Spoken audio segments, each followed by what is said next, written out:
I bless you with wisdom. May your future be bright and guided by divine light. Embrace the path with courage.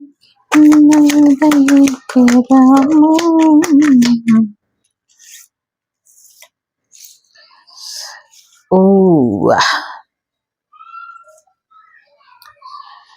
ನಿಮ್ partner ಸದ್ಯಕ್ಕೆ insecure feel ಮಾಡ್ತಾ ಇದ್ದಾರೆ.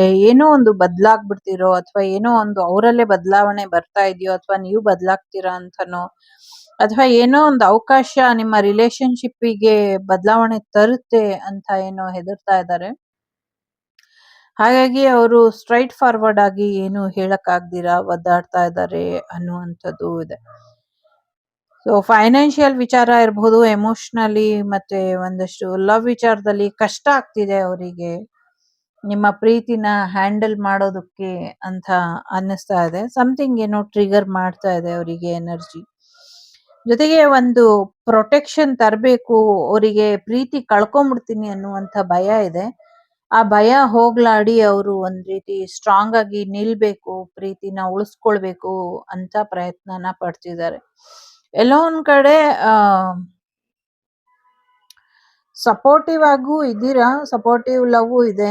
ಇನ್ನೊಂದ್ ಕಡೆ ಅವರಿಗೆ ಬೇರೆ ಏನೋ ಭಯ ಕಾಡ್ತಾ ಇದೆ. ಮೇ ಬಿ ಫೈನಾನ್ಷಿಯಲ್ ವಿಚಾರ ಇರ್ಬೋದು ಅಥವಾ ಏನೋ ಒಂದು ಇನ್ಸೆಕ್ಯೂರಿಟಿ ಫೀಲಿಂಗ್ ಇದೆ ಇಲ್ಲಿ ಅನ್ನುವಂಥದ್ದು ಇದೆ.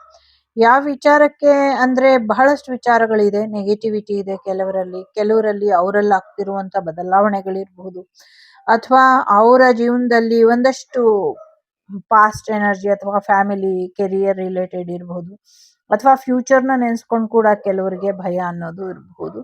ಸೊ ಇದೆಲ್ಲದ್ರ ಬಗ್ಗೆ ಅವರು ಯೋಚನೆ ಮಾಡ್ತಾ ಇನ್ಸೆಕ್ಯೂರ್ ಫೀಲ್ ನ ಮಾಡ್ತಾ ಇದ್ದಾರೆ. ಪ್ರೀತಿನ ರಕ್ಷಣೆ ಮಾಡ್ಕೊಳ್ಳೋದಕ್ಕೆ ಏನ್ ಮಾಡ್ಬೇಕು ಅದ್ರ ಬಗ್ಗೆ ಯೋಚನೆ ಮಾಡ್ತಿದ್ದಾರೆ. ಒಂದ್ ಸ್ಟ್ರಾಂಗ್ ಡಿಸಿಷನ್ ತಗೊಳ್ಬೇಕು ಅಂತ ಅನ್ಕೊಂತಾ ಇದ್ದಾರೆ. ಬಟ್ ಅದನ್ನ ಅವ್ರಿಗೆ ತಗೊಳಕ್ ಆಗ್ತಿಲ್ಲ. ಯಾಕೆಂದ್ರೆ ಪೂರ್ತಿ ಒಂದು ಕ್ಲಾರಿಟಿ ಅವರಿಗೆ ಸಿಗ್ತಾ ಇಲ್ಲ.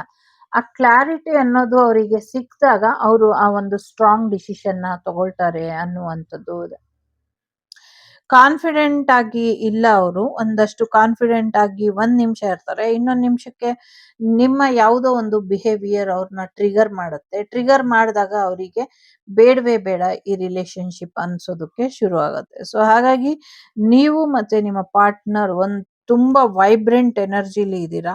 ಅದರಿಂದ ಒಂಚೂರು ಕಂಟ್ರೋಲಿಗೆ ಬಂದು ಇಬ್ರು ಮಾತಾಡಿ ಒಂದು ಒಳ್ಳೆ ಆಯ್ಕೆನ ಮಾಡ್ಕೊಂಡ್ರೆ ಖಂಡಿತವಾಗ್ಲೂ ನಿಮ್ಮಲ್ಲಿರುವಂತಹ ಒಂದು ಡ್ಯುಯಾಲಿಟಿ ಹೋಗಿ ಇಬ್ರು ಒಂದೇ ರೀತಿಯ ಪ್ರೀತಿ ಅನ್ನುವಂಥ ಮನೋಭಾವನೆಗೆ ಬರ್ತೀರಾ ಅನ್ನುವಂಥದ್ದು ಇದೆ.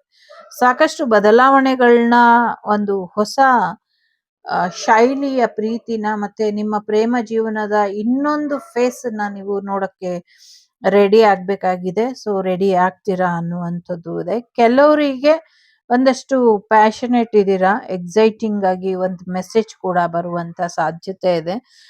ಕೆಲವರಿಗೆ ಒಂದು ಸಪರೇಷನ್ ಅಲ್ಲಿ ಇರೋರು ಅಥವಾ ಬ್ರೇಕಪ್ ಅಲ್ಲಿ ಇರೋವಂಥವ್ರು ಅಥವಾ ಡಿವೋರ್ಸ್ ಎಕ್ಸ್ಪರ್ಟ್ ಮಾಡ್ತಿರೋರಿಗೆ ಡಿವೋರ್ಸ್ ಆಗತ್ತೆ. ಮತ್ತೆ ಕೆಲವರಿಗೆ ಹೊಸ ಪ್ರೀತಿ, ಹೊಸ ರಿಲೇಶನ್ಶಿಪ್ ಬರುವಂತ ಸಾಧ್ಯತೆಗಳು ಕೂಡ ಹೆಚ್ಚಾಗಿ ಇದೆ.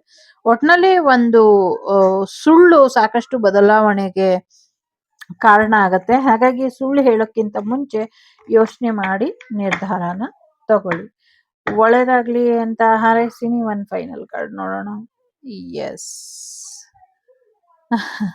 ಕೇರ್ಫುಲ್ ಆಗಿ ಇರಿ. ಒಂದಷ್ಟು ಗೊತ್ತಿಲ್ದಿರೋ ಅಂತ ಕಾರಣಗಳು ಅಥವಾ ಒಂದಷ್ಟು ಹಿಡನ್ ಸತ್ಯಗಳು ನಿಮ್ಮ ಜೀವನದಲ್ಲಿ, ನಿಮ್ಮ ಪ್ರೇಮ ಜೀವನಕ್ಕೆ ಒಂದಷ್ಟು ತೊಂದರೆನ ಮಾಡಬಹುದು. ಅದಕ್ಕೆ ಯಾವುದೇ ಒಂದು ಅವಕಾಶನ ಕೊಡ್ಬೇಡಿ.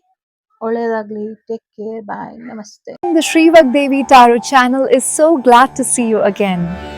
Thank you for watching our tarot card readings today.